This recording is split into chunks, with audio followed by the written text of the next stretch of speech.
You are listening to Viewpoints from PlaceCloud.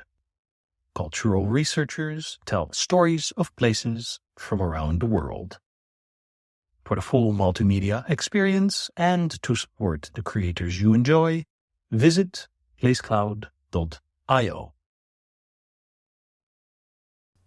On the site of the two decisive battles between the Portuguese and the Dutch, the so-called Guararapes Battles in 1648 and 1649, we find the church we see here, a tribute to the victory of the Portuguese-Brazilians, dedicated to Our Lady of Joy.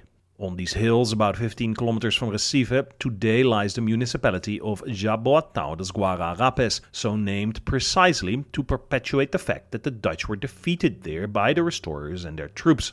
The city prides itself on having hosted the War of Restoration in Pernambuco and politically uses the idea that the Brazilian homeland was born in this municipality. A historical anachronism, quite typical of political propaganda, since Brazil was before and remained a colony of Portugal after the Dutch left.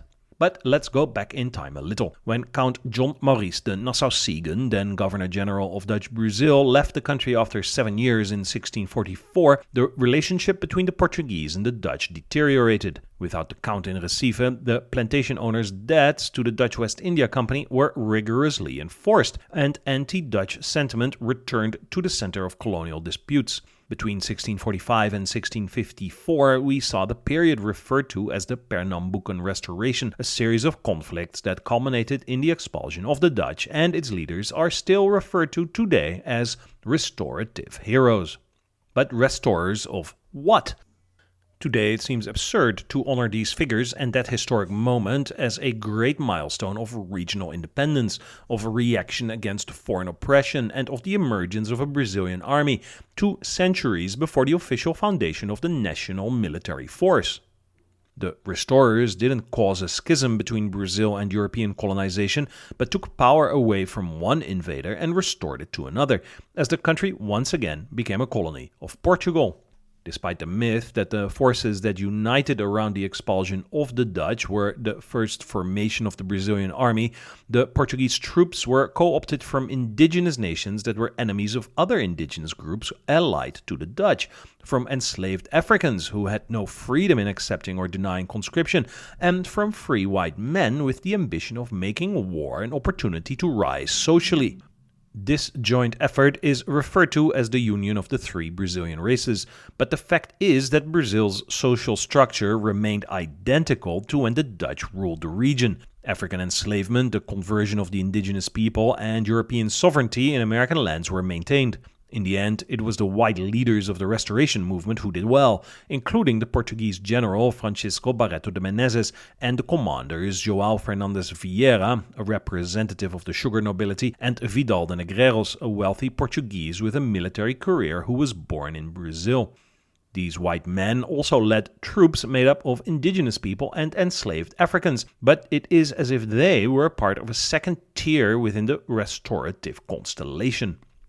Mestizo leaders such as Henrique Dias and the indigenous Felipe Camarão played an important role not only in the battles of Guararapes but also in the battles of Casa Forte and Tabocas, both in 1645.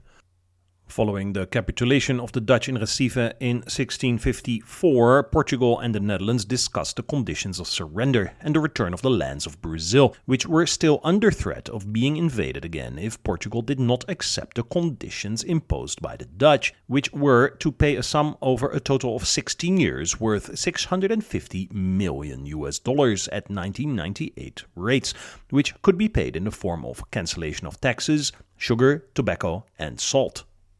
This agreement was accepted by Portugal in 1661 because, as they said at the time, without Brazil, Dom João wouldn't be king, and there was no way the Portuguese monarch was willing to give up his colony. But with the land returned, what happened to these restorative heroes? General Francisco Barreto de Menezes took over the government of Pernambuco shortly after the expulsion of the Dutch between 1654 and 1657. He then took over as Governor-General of Brazil, moving to the capital Salvador, from where he governed the entire colony from 1657 until 1663. João Fernandes Vieira, in turn, was appointed governor of Paraíba between 1655 and 1657. Soon after, he was appointed governor of Angola between 1658 and 1661. He also received the honors of Captain Major of Pinhal, the Commendation of the Order of Christ, and was a member of the War Council. André Vidal de Negreiros, on the other hand, was appointed governor of Maranhão between 1655 and 1656 and was also Vieira's successor in the government of Pernambuco from 1657 to 1661 and Angola between 1661 and 1666, from where he facilitated the supply of enslaved people from that region to meet the resumption of sugar production in Pernambuco with the end of the wars against the Dutch. The remains of both João Fernandes Vieira and Vidal de Negreiros are buried in tombs inside the Church of Our Lady of Joy, where we are now. This important Baroque church, founded in 1656, 2 years after the total surrender of the Dutch in Recife, is a stone-faced memory of a pivotal Portuguese moment in the north of Brazil, when, without financial support from the crown, an enemy was defeated who had a significant numerical and strategic advantage. This beautiful sanctuary was listed as a Brazilian heritage site in 1961 and houses important sacred works in the Portuguese Baroque style. But this isn't the only church built by the restorers. In honor of his victory in the Battle of Tabocas, João Fernandes Vieira had the church of Nossa Senhora do Desterro built in the city of Olinda. In the town of Itambé, in the Mata Norte region of Pernambuco, André Vidal de Negreiros had a church of the same name constructed, and Henrique Dias chose Recife to build the Church of Our Lady of the Assumption.